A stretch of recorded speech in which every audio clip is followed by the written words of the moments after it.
Assalamualaikum warahmatullahi wabarakatuh.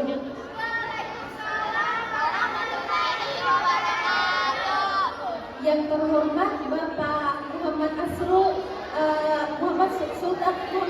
Sultan SPD MPD sebagai dosen pengampu public speaking serta teman-teman sekalian yang saya banggakan.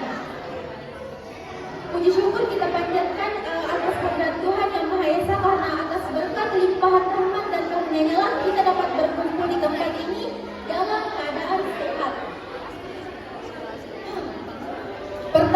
Teman-teman, pada kesempatan kali ini saya akan membahas sesuatu atau topik yang menurut kita adalah hal yang sepele dan tidak penting, yaitu kesehatan mental.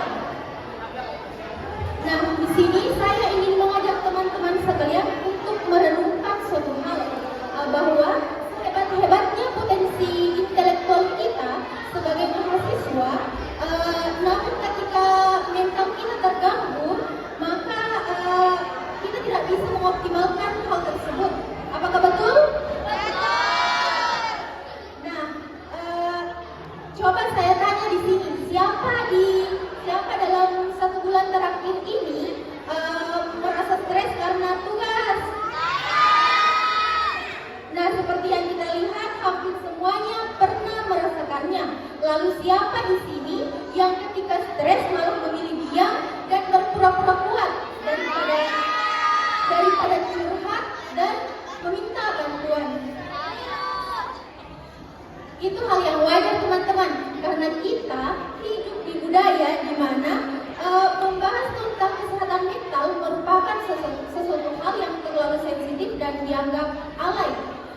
Bahkan hal tersebut dianggap sebagai suatu tanda kelemahan seseorang. Teman-teman, mahasiswa sekarang sering dianggap sebagai agen perubahan dan sebagai harapan bangsa kita ke depannya. Namun, di balik semangat itu terdapat tekanan yang luar biasa, mulai dari tugas yang menumpuk, serta masalah keluarga dan kegelisahan kita tentang bagaimana kita nanti di masa depan. Bahkan dapat menunjukkan bahwa angka gangguan kecemasan dan mental di kalangan mahasiswa meningkat dari tahun ke tahun, dan itu merupakan fakta. Dan stigma tentang hal tersebut semakin kuat. Bahkan dari kita, teman-teman, merasa bahwa kita takut untuk bercerita kepada orang lain mengenai keresahan kita selama ini. Padahal, teman-teman, kesehatan mental adalah fondasi dari berbagai hal. Ini bukan tentang soal kuat dan lemah, tapi soal bagaimana diri kita mengenal mental serta menghadapi emosi dan merawat pikiran kita sendiri sebagaimana kita merawat tubuh kita. Teman-teman sekalian, investasi ke depannya bukan hanya sekedar IPK yang tinggi, pengalaman kita di organisasi serta sertifikat dan penghargaan, tapi tentang bagaimana keadaan mental kita sebagai mahasiswa.